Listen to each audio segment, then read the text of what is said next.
government to hide the reality of war behind euphemism. And when you don't have the images to break that veil of words, it's tremendous. And we as an opposition today intend to break that veil of words. And that's what we do in our policy. To begin with my rebuttal, I have three main issues.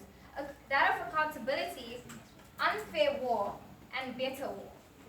So under my first issue of accountability, some proposition came up here and spoke about the justice system, and the justice system can hold people accountable for the crimes that people do. But we tell you, no, the justice system is just a flawed system.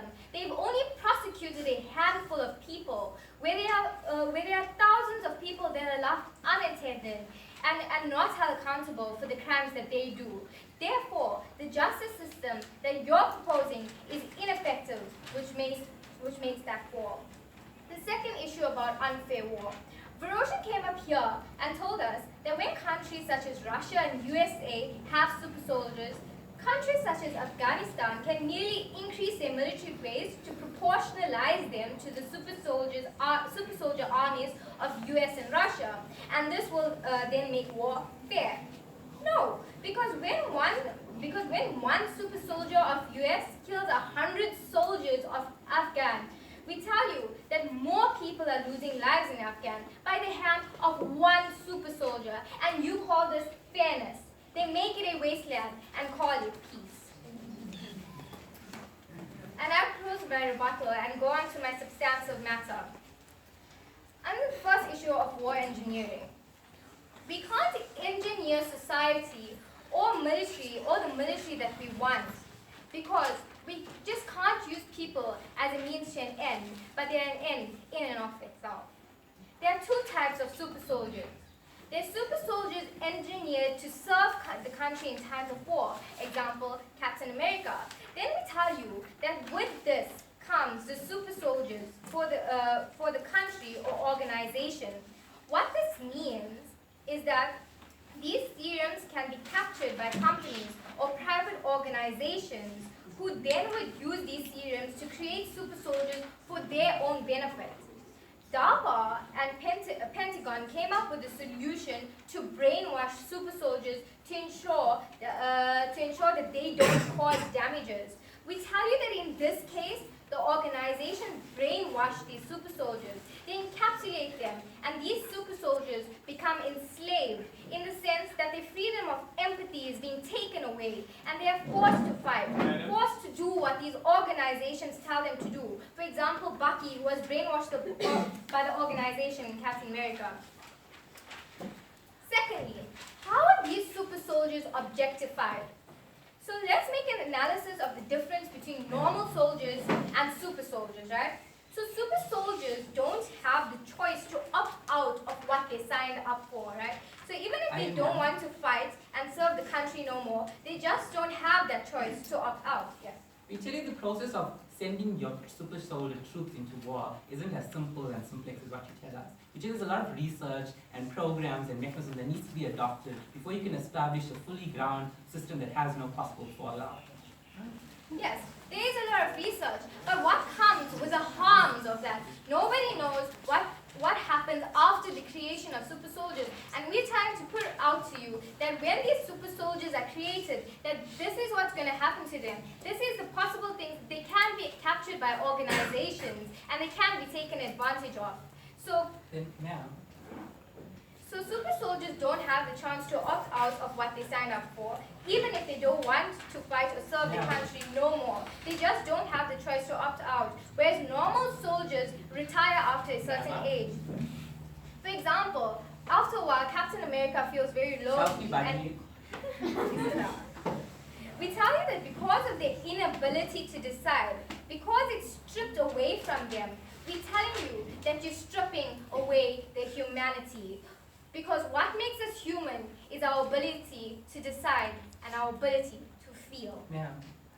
Therefore, super soldiers are being objectified in this way by these organizations and are used as objects to achieve that particular goal, to achieve the goal of another entity. Therefore, to draw the link to my burden, it's counterintuitive to the right to the consent. To move to my second issue of accountability. Firstly, I'm going to answer two questions. Why our policy ensures government accountability? And secondly, why their model doesn't ensure government accountability. So, so the ability of government to do the most unethical things in war rests in their ability to hide what they do behind the veil of words. Pacifying is machine gunning villages to drive him out. Collateral damage means people torn to pieces, limbs thrown out apart because of bombs. Intensive interrogation means torture, no matter what the American government would like that to be. But we can't show it to the world unless we show it on TV. So when we show it on TV, people start caring. People know what war is about. Because as we know it, people have this vague idea of war as they learn in their history books. They don't know. They are blinded by that. They don't know what war is actually about. And only when we show them war, then would people only start to care. Then would we create this type of moral caring. And when people care, then only can government be held accountable. So why does their model not hold government accountable? Even if these people are given their consent, to be injected with the serum and become super soldiers, government can exploit them and hide it. And people would not know, neither will they care, and government will not be held accountable. So yes, we are saying these people are given the consent, but the right to consent is limited.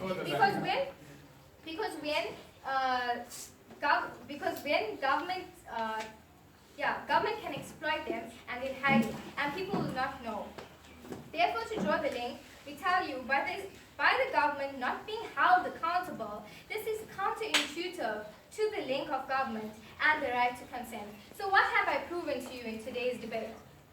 So firstly, I have proven to you that we just can't engineer the society that we want. We can't engineer this type of perfect war. Also on better war, the issue of better war. War is already unfair, right? When we introduce super soldiers in society, we're making war even more unfair. And they say that war is faster, and it cannot be. They can make war faster, and it cannot be better in this idea of better war. Because we tell you that when war becomes even more unfair because of super soldiers, countries become exploited. Because when certain countries have super soldiers, they can go and exploit another country, and this makes war even more unfair. And we think that the motion should do nothing but fall.